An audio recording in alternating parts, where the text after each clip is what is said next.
السلام علیکم۔ آج کی اس ویڈیو میں ہم بات کرنے والے ہیں مضمون نگاری ایک گاؤں کی سیر۔ میں لاہور میں رہتا ہوں، لیکن میرے چچا جو گجرات کے ایک گاؤں میں رہتے ہیں نے مجھے گرمیوں کی چھٹیوں میں کچھ دن اپنے خاندان کے ساتھ گزارنے کی دعوت دی۔ گزارنا یعنی کہ اسپینٹ، خاندان، فیملی۔ یہ میرے لیے بہت خوشی کی بات تھی۔ میں دیہی علاقوں کی لذت سے لطف اندوز ہونے کا بہت شوقین تھا۔ میں نے اپنا بیگ پیک کیا اور ٹرین پکڑ لی۔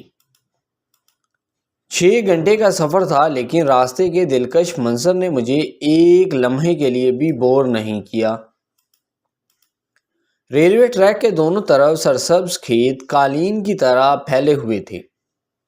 مجھے گاؤں کی زندگی کا بنیادی خیال سفر کے دوران ملا۔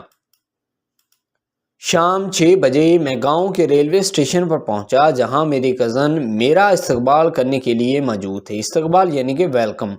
سب سے قابل توجہ تازہ ہوا اور صاف پانی تھا۔ سکون اور امن گاؤں کی زندگی کا خاصہ تھا۔ خاصہ یعنی کہ اس کی خوبی۔ میں نے وہاں زندگی کا ایک الگ معمول دیکھا۔ معمول یعنی کہ رہن سہن۔ زیادہ تر لوگ پیشے کے اعتبار سے کسان تھے۔ وہ صبح سویرے اٹھ کر اپنے کھیتوں کو جاتے ہیں۔ کاشتکاری جانور پر منحصر نہیں تھی، بلکہ مشینری کا استعمال اب ایک عام سی بات تھی۔ میں نے وہاں ایک پرسکون سادہ زندگی دیکھی۔ کوئی شو آف نہیں تھا۔ ہر کوئی نقطۂ نظر اور طرز عمل میں بھی سادہ تھا۔ اس سادگی میں نے اکثر لوگوں کو نادان پایا۔ نادان یعنی کہ بولے والے لوگ۔ ہریالی، فصلیں، درخت، پودے، پرندے، پھول اور سکون دیہی زندگی کی اہم خصوصیات تھیں۔ یہ ایک گاؤں تھا، پھر بھی جدید ترقی کے کچھ آثار تھے۔ موبائل فون کا استعمال عام تھا۔ کیبل ٹی وی چینل وہاں کی تفریح کا بنیادی ذریعہ تھا۔ موٹر سائیکلوں کا استعمال بھی بے تحاشا تھا۔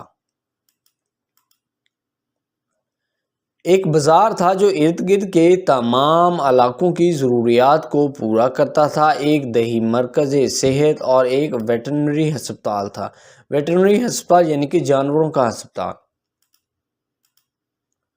بیرون ملک کام کرنے والے بہت سے لوگوں نے جدید گھر بنائے تھے، لیکن پھر بھی یہاں اور وہاں مٹی کے گھر تھے، ہیئر اینڈ دیئر، جن کی دیواروں پر گوبر کے کیک لگے ہوئے تھے۔ گوبر کیک یعنی کہ اوپلے، جو جانوروں کی باقیات سے بنائے جاتے ہیں۔ خواتین عام طور پر اپنے مرد اراکین کی زرعی سرگرمیوں میں مدد کرتی ہیں۔ زیادہ تر بچے سرکاری اسکولوں میں تعلیم حاصل کرتے ہیں۔ پرائیویٹ اسکولوں کا رجحان عروج پر ہے۔ کچھ نوجوان لڑکوں نے مسلح افواج میں شمولیت اختیار کی تھی۔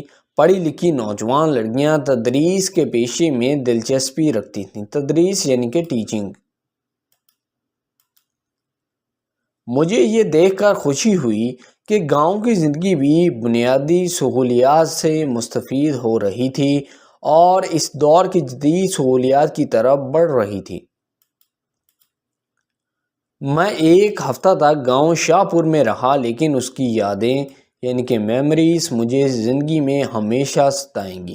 آئی ہوپ دوستو یہ ویڈیو آپ کو پسند آیا ہوگا۔ اگر آپ کو یہ ایسے ریٹن فارم میں چاہیے تو ڈسکرپشن میں ویب سائٹ کا لنک موجود ہے، جس پر کلک کر کے آپ اس ایسے کو ریٹن فارم میں لے سکتے ہیں۔ اگر آپ نے ابھی تک اس چینل کو سبسکرائب نہیں کیا تو جلدی سے اس چینل کو سبسکرائب کریں اور بیل کے بٹن پر لازمی کلک کریں۔ Thank you.